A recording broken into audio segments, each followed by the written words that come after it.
හයි කොහොමද? ඉතින් ඔන්න අලුත් වීඩියෝ එකක් අරන් ආවා ඔයාලා ගාවට. අද වීඩියෝ එකෙන් මම ඔයගලන්ට කියන්න යන්නේ දැනට මම පාවිච්චි කරලා තියෙන හොඳම lip balms 10. ඉතින් ගොඩාක් කට්ටිය කියන කාන්තා පිරිමි ભેදයක් නැතුව මගෙන් අහන ප්‍රශ්නයක් තමයි හොඳ lip balm එකක් කියන්න කියලා. ඉතින් එකට මම දැනට පාවිච්චි කරලා තියෙන හොඳම lip balm 10ක් තමයි ඔයගලන්ට අද වීඩියෝ එකෙන් මම කියන්න යන්නේ. එහෙනම් ගිහිල්ලා බලමු මොනවද මේ නිෂ්පාදනයන් කියලා.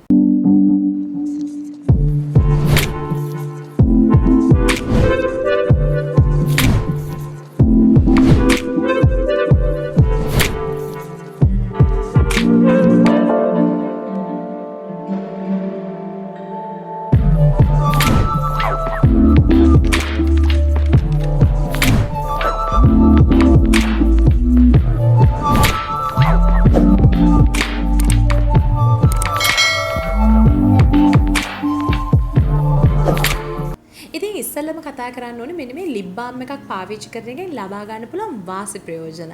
විශේෂයෙන්ම lip balm එකක් කාන්තා පිරිමි දෙපාර්ශ්වයෙන්ම කටි අනිවාර්යෙන් උදෑසන සහ රාත්‍රී කාලයේ ආලේප කරන එක ඉතාමත්ම වැදගත්. ලස්සන නිකන් රෝස පැහැති තොල් දෙකක් තියාගන්න. රෝස පැහැති කියන්නේ කොහොමත් අඳුරු වෙලා නැති තොල් දෙකක් තියාගන්න ඕන නම් අනිවාර්යෙන්ම හොඳට lip balm එකක් පාවිච්චි කරන්න ඕනේ උදේටයි රැටයි අවම වශයෙන්. ඉතින් දවස පුරාවට වේලෙන වෙලාවට වර ගන්න පුළුවන් නම් ඒකත් හොඳයි. හැබැයි හොඳ lip balm එකක් ඔයා තෝරා අරගන්නවා නම් සාමාන්‍යයෙන් උදේට ඔයා දත් මැදලා මුණ හොදලා ඔක්කොම ඉවරනාට පස්සේ lip balm එක ගෑවත් ඊට පස්සේ ආය රාත්‍රී නිින්දට යන්න කලිනුත් lip balm එක ගාලා නිදාගත්තොත් ඉතින් දහවල් කාලෙදී ඇතර ලොකුවටම ඔයාට lip balm එකක් ගන්න අවශ්‍යතාවයක් එන්නේ නැහැ. ඉතින් මේ දවස්වල ඇත්තටම මම පාවිච්චි කරන දැන් මාස 6ක් 7ක් තිස්සේ වගේ ඊට වැඩි කාලයක් තිස්සේ වගේම මම පාවිච්චි කරන lip balm එක තමයි Laura එකේ එන මෙන්න මේ olive lip balm එක. ඉතින් මම ගොඩාක් ආසයි. සාමාන්‍යයෙන් මේ lip balm එක මගේ handbag එකේ එකක් තියෙනවා. ඒත් එක්කම මගේ bathroom එකේ එකක් තියෙනවා. මගේ කාමරේ එකක් තියෙනවා. ඉතින් මගේ හැමතැනම මේ lip balm එක මම තියාගන්නවා. මොකද මට එකපාරක් නේ උදේට ගන්න අමතක වුණොත් මම සලෝන් එකට ආවත් අනිවාර්යෙන් සලෝන් එකේ තියෙනවා. නැත්නම් කොහෙද මම එළියට ගිය වෙලාවකදී මට ගන්න ඕනොත් මේ lip balm එක මං ගාව තියෙනවා. ඉතින් විශේෂයෙන්ම මේ lip balm එකට මම කැමති මේක ගොඩක් herbal organic ingredients වලින් හදලා තියෙන්නේ. herbal product එකක්. මේකේ artificial දේවල් නැහැ. ඉතින් කිසිම ප්‍රශ්නයක් නැහැ. නිතරම ආලේප කරත් ඒත් එක්කම හැම ගොඩක් හයිඩ්‍රේට් කරන්න මේ lip balm එක මට උදව් වුණා. ඒ නිසාම තමයි මෑත කාලේ මගේ personal favorite එකක් වෙලා තියෙන්නේ මෙන්න මේ Laura එකේ එන olive lip balm එක.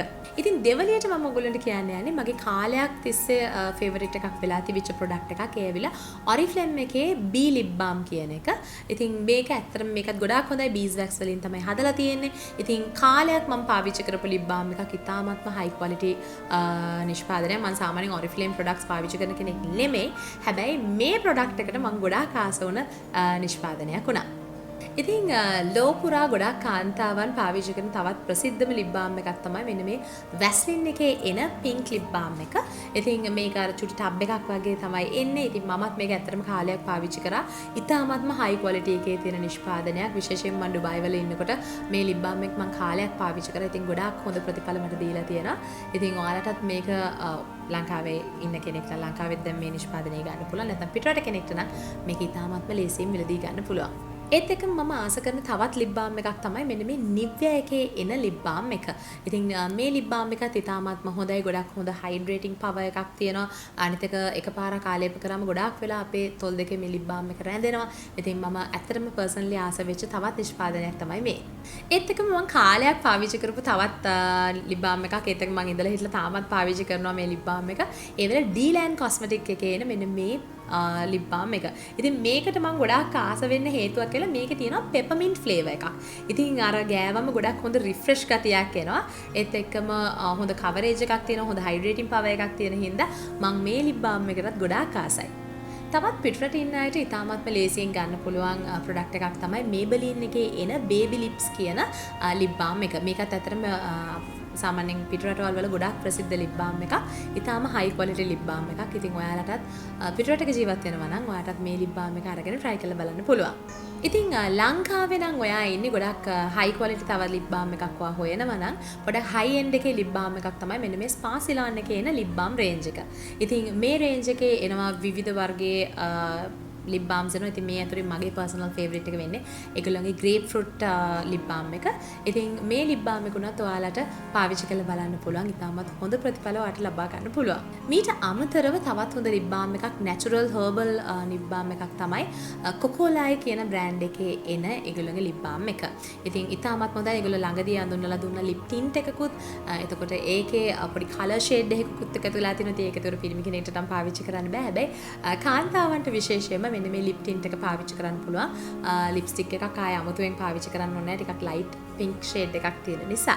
ඉතින් ඔයාලට කැමති නම් ඒ lip tint එක පාවිච්චි කරන්න පුළුවන්. එහෙමත් නැත්නම් එයාලගේ lip balm එක හරි පාවිච්චි කරන්න පුළුවන්. මීට අමතරව තවත් ලංකාවේ තියෙන high end product එකක් තමයි මෙන්න මේ body shop එකේ එන lip balms. ඉතින් මේ lip balm collection එකත් ඒගොල්ලෝගේ lip balms වර්ග දෙක තුනක්ම තියෙනවා. ඉතින් මේ ඔක්කොම හොඳ high quality ඒවා. ඉතින් තමන්ට කැමති flavour එකේ lip balm එක තෝරගන්න පුළුවන් body shop ආයතනයකට ඔයා ගියොත්. ඉතින් ඔයාගේ තොල් දෙක ගොඩාක් dehydrate වෙලා තියෙනවා නම් ඒත් එකම ගොඩාක් අඳුරු පැහැවෙලා තියෙනවා නම් lip treatment එකකට යන එක තමයි ඔයාට කරන්න පුළුවන් සුදුසුම දේ.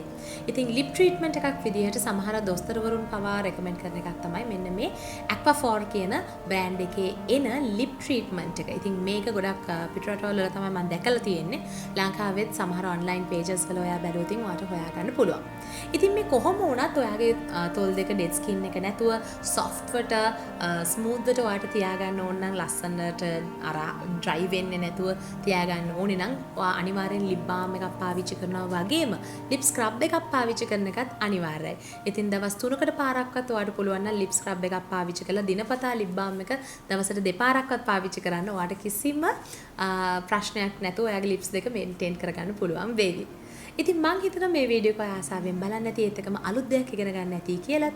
ඉතින් අමතක කරන්න එපා දැම්මම channel එක subscribe කරලා නැත්නම් දැම්මම channel එක subscribe කරන්න. ඒත් එක්කම කොයි වගේ videos ද ඔයා ඉස්සරහට බලන්න කැමති කියලා පල්ලෙහා comment box එකේ comment කරන්නත් අමතක කරන්න එපා. එහෙනම් අලුත් වීඩියෝ එකකින් ඉක්මනටම හම්බෙමු. bye.